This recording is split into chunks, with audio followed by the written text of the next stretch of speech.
তারেক রহমান ভাই, আপনি সবশেষ যে বক্তব্য দিয়েছেন, আপনার বক্তব্য কিন্তু আমরা এই ৭১-এর মুক্তিযুদ্ধ নিয়ে গত ৬ বছরে ৭ বছরে আপনার অনেক বক্তব্য আমরা শুনেছি। আপনি কিন্তু একদম মানে পড়াশোনা যে প্রচুর করেছেন ইতিহাস নিয়ে, সেটা বোঝা গিয়েছে। আপনি বই ধরে ধরে তারপরে এই আলোচনাগুলো করতেন, সেই বক্তব্য শুনেছি।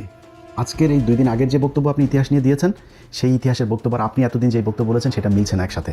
যদি আওয়ামী লীগের বয়ান যদি আপনি ইতিহাস মনে করেন, তাহলে আওয়ামী লীগের বয়ান অনুযায়ী আপনার আব্বা কিন্তু একজন রাজাকার। এটা কিন্তু মাথায় রেখে তারপরে ইতিহাস নিয়ে আলোচনা করতে হবে খুব সাবধানে। আর যদি মনে করেন না, আসলে ইতিহাস নিয়ে কথা বলতে চাই, ইতিহাস যেটা সত্য সেটাই জানাইতে চাই, তাহলে অনুরোধ থাকবে আল্লাহর রাস্তায় আপনাদের নির্বাচনী ইশতেহারে যেন এবার থাকে কতজন মানুষ মারা গিয়েছে, কতজন মানুষ ধর্ষিত হয়েছে, কতজন মানুষ আসলে মুক্তিযোদ্ধা ছিল, কতজন রাজাকার ছিল, এটা আমরা দিব, এটা জরিপ করবো। আর বেশি দিন সময় নাই কিন্তু। জেনুইন অরিজিনাল মুক্তিযোদ্ধা, এই মোজাম্মেলদের মতো ভুয়া মুক্তিযোদ্ধা, অরিজিনাল মুক্তিযোদ্ধা তারা কিন্তু এখন সবার বয়সে 70-এর উপরে। আর 5 বছর পরে কিন্তু একটারও খুঁজে পাওয়া যাবে না।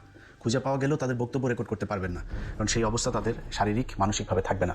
অতএব আপনাদের ইশতেহারে থাকতে হবে যে আমরা জানতে চাই, এই প্রজন্ম, আমি আমার চাইতে ছোট বয়সে যারা মুক্তিযুদ্ধ দেখি নাই, আমরা জানতে চাই আসলে কী ঘটেছিল ৭১ বাংলাদেশে। এখন যদি আওয়ামী লীগের বয়ান দিয়ে যদি চালাইতে চান, এই পৃথিবীর ভেতরে ধরেন একটা দেশ বলেন, অ্যাকসেপ্ট এই আপনার মিডল ইস্ট, যেসব আর চীনের মতো যেসব দেশে রাজতন্ত্র, একনায়কতন্ত্র, কমিউনিস্ট, এই টাইপের দেশটাই যেগুলি আছে, এর বাইরে যেখানে গণতন্ত্রের প্র্যাকটিস আছে, পৃথিবীর এমন কোনো দেশ দেখাইতে পারবেন না যেই দেশে অ্যাট এ টাইমে প্যারালালি 3টা পলিটিক্যাল দল এক্সিস্ট করে। 2টা, সবখানে 2টা। আপনি আমেরিকা বলেন, লন্ডন বলেন, যত মানে বড় বড় আপনার দেশ যা আছে, সেটা এই ইন্ডিয়া বলেন আর বাংলাদেশ বলেন, কখনোই কিন্তু 3 দল একসাথে সমান শক্তিশালী 3টা বিরোধী দল পৃথিবীর কোথাও নেই। যেখানেই যাবেন আপনি 2টা। এখন বাংলাদেশে 2টা শক্তিশালী রাজনৈতিক দল আছে, একটা বিএনপি, একটা জামাত।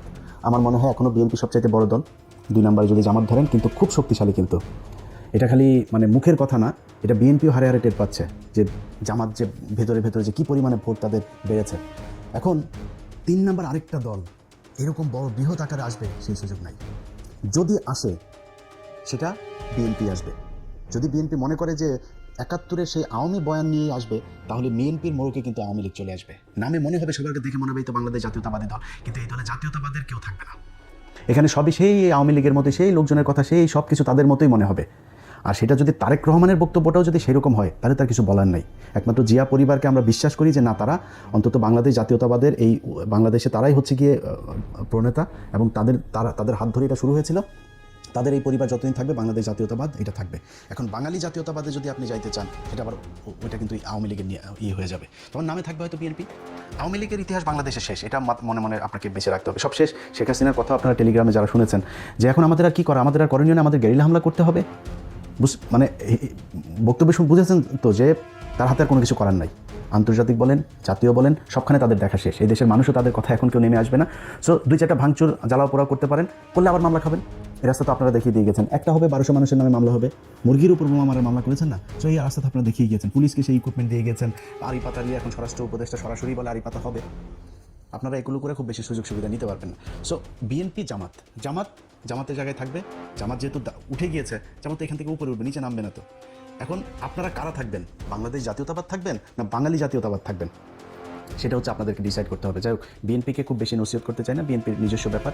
বিএনপিকে নিয়ে কথা বলে আবার বিএনপি আর আমাদের জামাত বানায় দিবে, যেখানে ভাই আপনাদেরকে অবমূল্যায়ন করে ছোটো করে কথা বলার মতো সুযোগ নাই। অনেকে বিশাল গ্যাঞ্জাম বাড়াইতে চাচ্ছে আমাদের আর বিএনপির মাঝখানে, আমরা দিয়ে সেটা পারবেন না। কারণ হচ্ছে কি, মানে এই বিএনপি তো গত 15 বছরে তারা জীবন দিয়েছে, তাদের পার্টির লোক গুম হয়েছে, তারা জেলে ছিল।